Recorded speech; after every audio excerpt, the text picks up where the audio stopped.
charge of the Krupp's artillery gun that they had. Duploy and Steenkamp lost this argument, and in a huff, on the Saturday of the 8th of December 1899, they moved their men, their wagons, and went off over here towards Steinsbach. The reason for going to Steinbach was also to get those Boers to join them in the war. They got as far as the Kop in that direction where their wagons got stuck, and they camped there that night on Saturday night. Let's pause over here and let's go back to Gatacre and his men. So on that Saturday morning, when Duploy went this way, Gatacre loaded his men into cattle trucks at Sterkstrom at 4 o'clock in the morning and brought them up by train to Maltino. But there was a delay leaving. One author says that they loaded all the men into the trains. When they went to go, they saw no locomotives attached to the trains. They had to run around and find locomotives. Another author says that there were a herd of mules in the way, that they had to first get rid of the mules. But no matter what, there was a delay in leaving, and they arrived only late afternoon, up till 8 o'clock that Saturday night in Maltino. And you can imagine, it's December, that hot sun on these Englishmen in cattle trucks, how much provisions they had, how much water. So they were exhausted, tired when they eventually arrived here. Gatacre was here already, planning his attack. He had 3 routes to go to Stormberg. The old road, original road, was on the eastern side of Rooikop, a good road, but very tortuous through valleys and cliffs. It would have been bad at night, not a good idea. His preferred route was the straight road, which is pretty much what you came on now, from Maltino straight here. That would have been a very good road at night. But he received misinformation. He was told that there was barbed wire, entanglements on the road, that the Boers had heavily entrenched that. And so he changed, last minute, he changed his route to go. He wanted to come through Van Sales, where you're going to exit tomorrow on the route. He wanted to come in through there. So it's basically coming on the tar road and coming through that area. 9:15, he now ordered his troops to start marching. They'd hardly had any rest. They'd hardly eaten anything. They were exhausted, dehydrated, and now they had to start marching at night. He made many mistakes. One of them was not getting enough information. He was fed misinformation. Another mistake that he made is getting his infantry to affix their bayonets and to march with fixed bayonets. I did a Google search to see what exactly it means to march with fixed bayonets. Is it over the shoulder? Is it like that? But it must be like this, because all the authors say it's extremely difficult, is exhausting. One author calls it numbs the limbs. And I must assume that they carried it like this. I did see pictures of the bayonets. They were big, heavy jobs. And I must assume those rifles, really as they are now unbalanced and be very difficult. Further, marching 4 abreast with a sharp bayonet, they had to spread out. They had to be very careful that they didn't trip and gwaza their friend next door. So it was a difficult scenario. They're also tired coming up on this route. Some were falling asleep. Some were dragging behind. Another mistake that Gatacre made is that he could have called the Berkshires who were here, who knew every inch of the soil, to guide them. For unknown reason, he didn't call them, but got some Cape Mountain police who said they knew every inch to be the scouts, so the lead showed them the way. And they missed the turnoff. They eventually T-boned that narrow gauge truck coming down, and they realized that overshot. Gatacre called a halt and went to go and confer with the scouts of what's going on. In that hour that there was a halt, the troops fell asleep. They were so exhausted. And the scouts said, no, we know where we are. We're just going on a different route because it's easier. In any event, they eventually woke up the troops, and they carried on and curved round slightly, and they hit the same railway track a second time. Now they was lost. Gatacre thought he was down there at Bamboesplain. They'd hit that train and that track. So he turned completely and came over these hills directly to here. The road was very difficult. It was a rutted route. The guys were tripping, they were stumbling, and the wagons were getting stuck. They were exhausted, tired. They were complaining, and Gatacre worked his men very hard. He would drill them to the ground. He would do all sorts of things. And he kept saying, no, you guys are well trained, you can do it, carry on. So they came along here early morning, and he didn't know the Boers were here. He didn't even put scouts up front to go and check for Boers. 4 abreast, coming along here, him in front. At the back were the stragglers.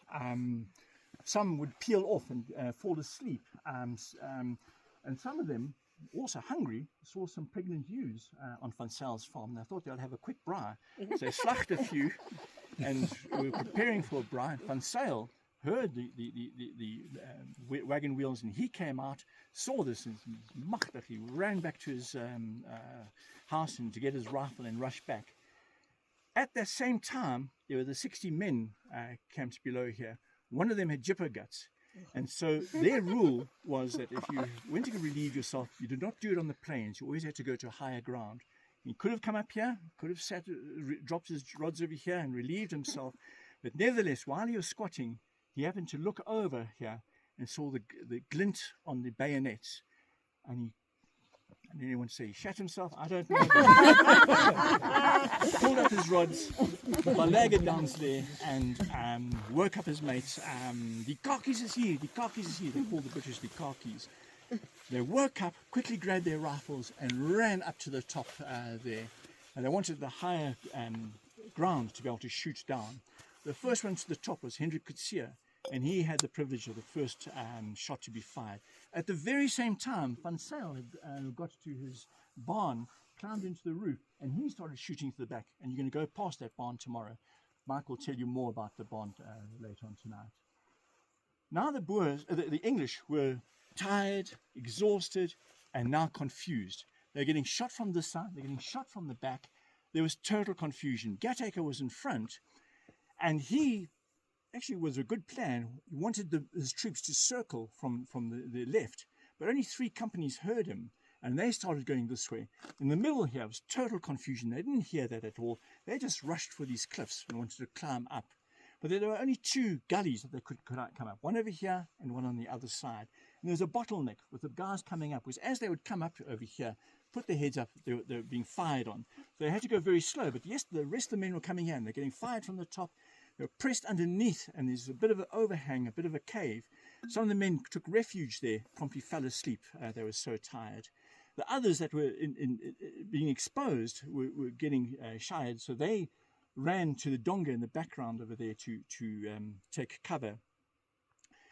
There was a Colonel Eager, who, a very courageous man, managed to get to the top here and lead a bunch of guys. And they were starting to get some advance. At that time, the English artillery, way back over there, got themselves into position, and they started firing onto the Boers. But the sun was rising over here, just like the sun is setting over there, into their eyes, and they could not get the distance right. And there's poor marksmanship, that those shells were falling over here onto their own men. Courageous Colonel Eager was mortally wounded, and he was pulled off, and with these shells falling on them, the men started retreating, trying to take cover, with not only the shot from here, but the shells on them. At the very same time, remember Duploy, who was out at Oakop? They couldn't hear a word because there was a strong wind, must have been blowing this way. But 2 horsemen arrived over there and said the battle is on. So they climbed onto their horses, and they came over here onto those hills over there and started shooting at the British from that side. And it's one of the rare occasions in military history where there was a field gun shooting this way, and 180 degrees, another one shooting that way. Gatacre at the front there turned around. He was trying to call more of his men to go that way. They couldn't hear him. Realized this is a gemors. This is a real mess up. This is not working as he had planned. So he said, okay, let's have a retreat. So they started retreating back this way, over the hills, back to Maltino. A lot of the men had fallen asleep. A lot of the men were stuck in the gullies here, or they didn't hear that there was a retreat.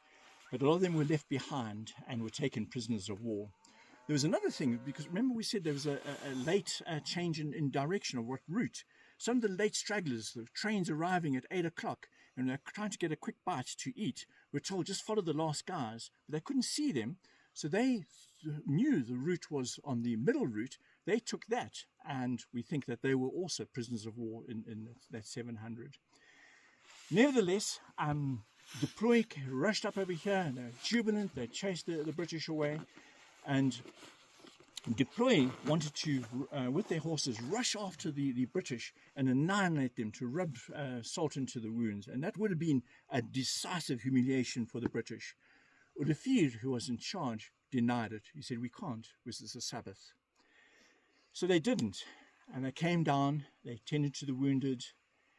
There were 60 odd wounded. They went to Batuli to be treated. The prisoners of war were sent to Pretoria.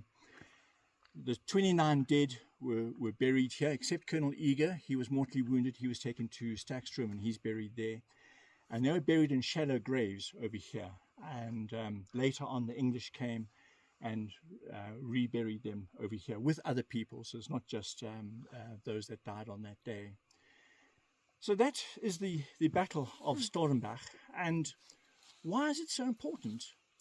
It's the first loss that the British had in that war, and they went on to lose another 2, and that became known as the Black Week. The Black Week, everyone has heard about it. So this was the first one, Battle of Stormberg. The second one was Marcusfontein to General Maturin, who was going on to Kimberley, and the third one was Colenso with George White. So this was a very important battle at the time. And if I had to look back at it and think about it, the British thought that it would be a very quick victory for them. They, a highly industrialist country, up against an agricultural country, they thought it was just a matter of months. It wasn't. It was nearly went on for 3 years. It was one of the costliest war at that time, £200 million. The bloodiest. Both sides, 60,000 dead, and the most humiliating to the British. That the war went on like that, to such an extent that one author says he thinks the beginning of even though the English won in the end, he still thinks that that was the beginning of English as empire as we know it. So yeah, that's the story. Oh, thank you. Well done. Please, I don't know everything, and if you want any questions, I'll try and. Thank you. I'm glad you try and answer. Well done. Just to add to the talk, Pierre mentioned in the right